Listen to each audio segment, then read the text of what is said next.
नमस्कार दोस्तों, मेरा नाम है विजय कुमार। आप देख रहे हैं हिंदी स्टोरी पिटारा चैनल को। तो चलिए दोस्तों, आदर्श चित्रकथा की इस शानदार कॉमिक्स को शुरू करते हैं, जिसका नाम है साधु और लीलावती, जो कि स्कंद पुराण से उद्धृत किया गया है।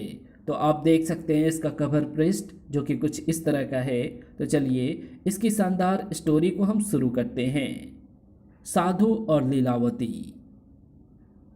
उल्कामुख नामक सत्यनिष्ठ और जितेंद्रिय राजा की स्त्री भी अति गुणवान थी।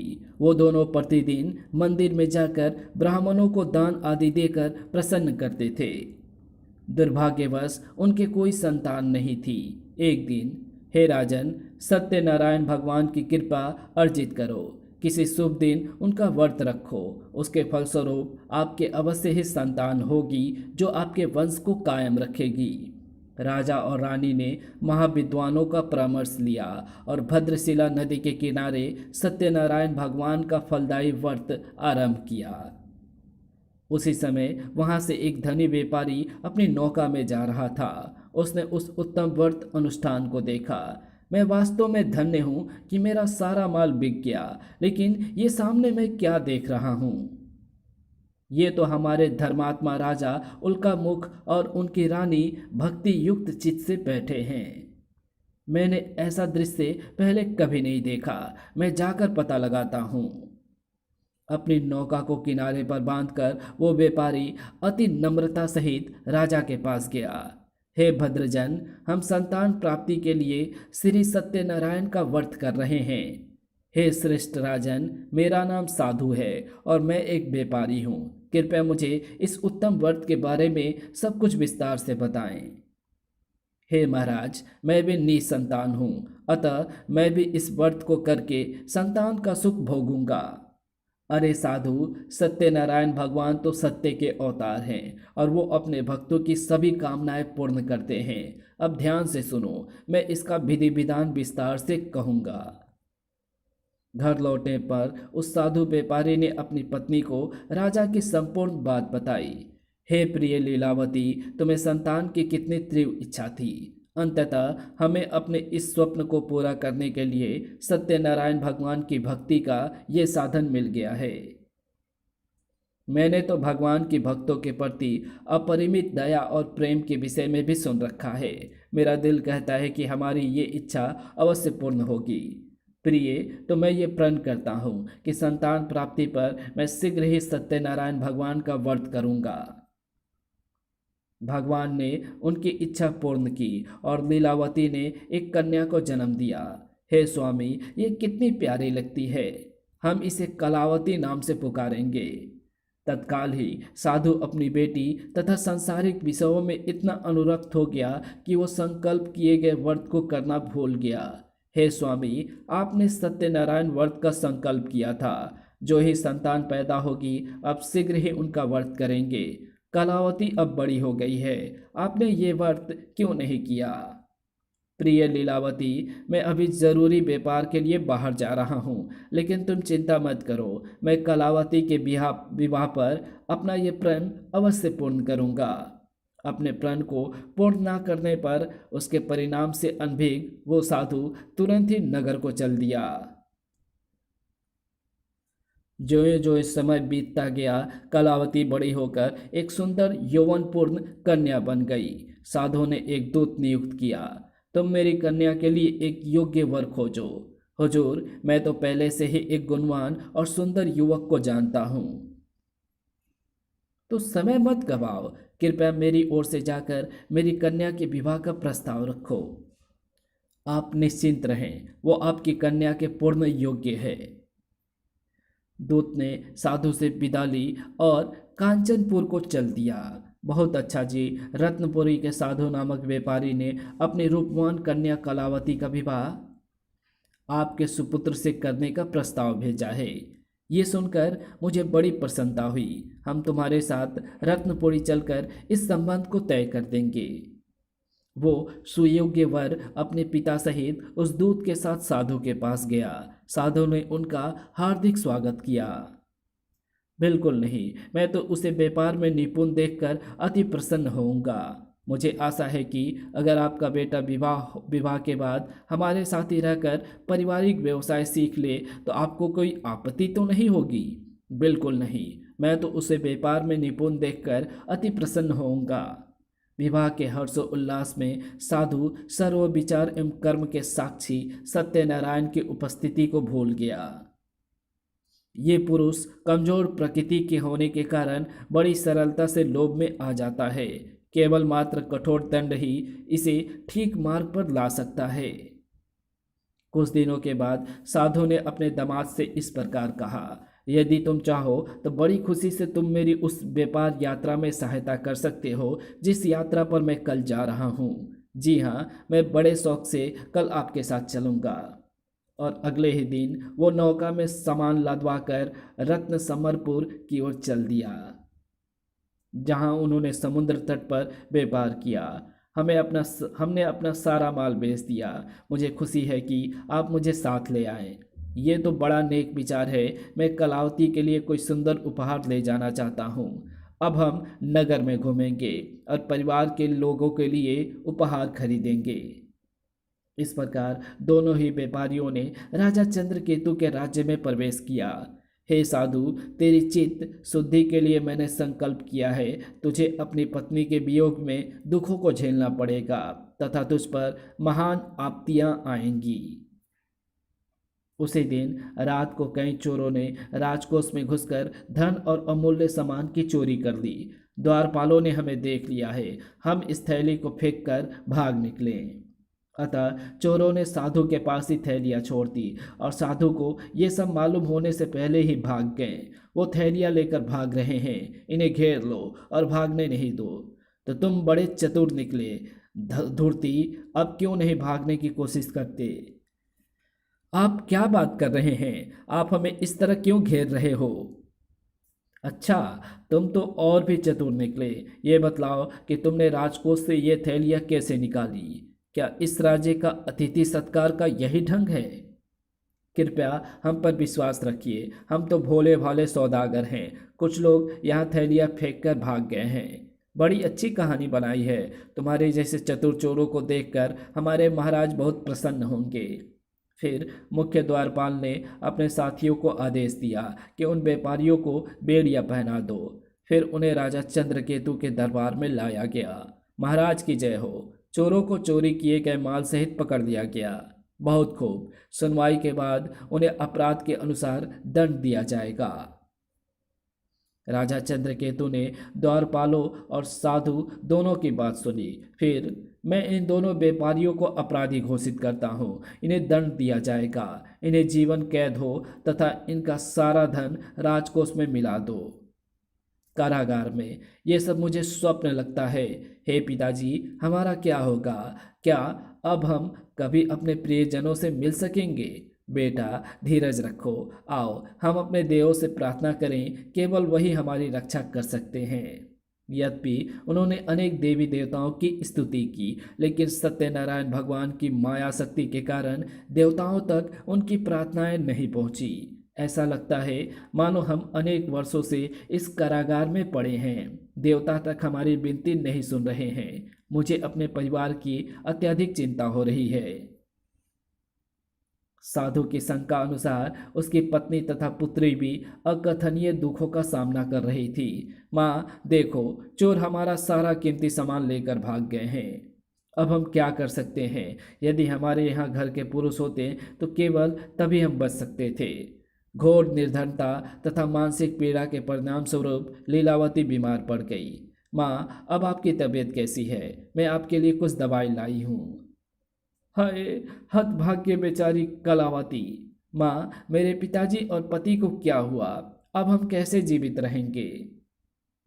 कई दिनों के बाद जब लीलावती निरोग हुई, हाय बेटी, कैसा दुर्भाग्य है। मुझे भी बाहर जाकर भीख मांगनी पड़ेगी। माँ, हम कब तक ऐसे भूखे रहेंगे? मैं भीख मांगकर भोजन लाती हूँ। अतः वो दोनों भिन्न भिन्न दिशाओं में निकल पड़ी। लीलावती किसी घर में भीख मांगने गई। लीलावती, क्या तुम हो? तुम्हारा क्या हाल हो गया है? तुम बहुत थकी हुई दिखाई दे रही हो। सखी, हम पर बुरे दिन आए हुए हैं। तुम अंदर आकर मुझे सब कुछ बतलाओ और विश्राम करो। दूसरी ओर कलावती को निराशा मिली। ओ दुरात्मा, मेरे दरवाजे से बाहर निकल जा। भिखारिन, तूने मेरे द्वार खटखटाने का साहस कैसे किया? फिर वो एक ब्राह्मण के घर पहुंची। यहाँ तो यहाँ तो कोई महान विधि विधान हो रहा है। मैं कुछ देर प्रतीक्षा करके यहाँ भी अपना भाग्य देखती हूँ। उसने सत्यनारायण भगवान की कथा सुनी और बड़ी श्रद्धा भक्ति सहित प्रार्थना की। ये तो सत्यनारायण व्रत का पूजन हो रहा है। लो बेटी, सत्यनारायण भगवान का प्रसाद ग्रहण करो। कलावती रात को देर से घर लौटी। उसकी माँ ने अति प्रेम पूर्वक उसे पुकारा, बेटी यहाँ आकर मुझे अपना हाल सुनाओ। आई माँ। प्रिय बेटी, तो इतनी रात को कहाँ थी? तेरी क्या इच्छा है?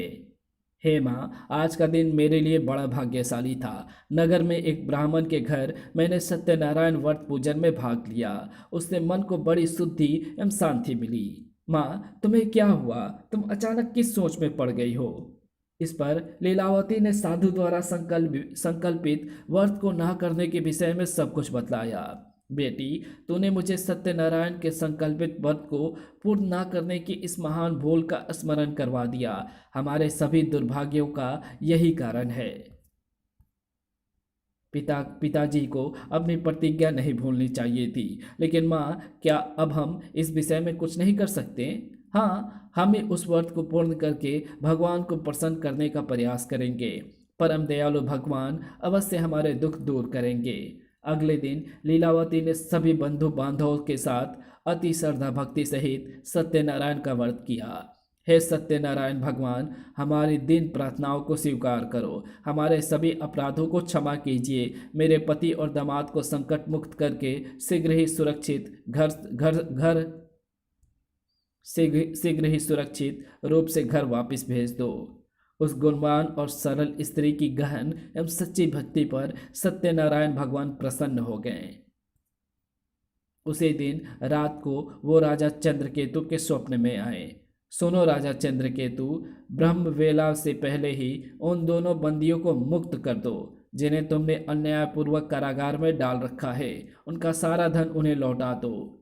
यदि तुम मेरे आदेश का पालन नहीं करोगे तो तुम्हारी पत्नी, बच्चे और राज्य सब कुछ नष्ट हो जाएगा। याद रखो, सूर्यदेव से पहले ही दोनों व्यापारी मुक्त हो जाने चाहिए। चंद्रकेतु की नींद खुल गई।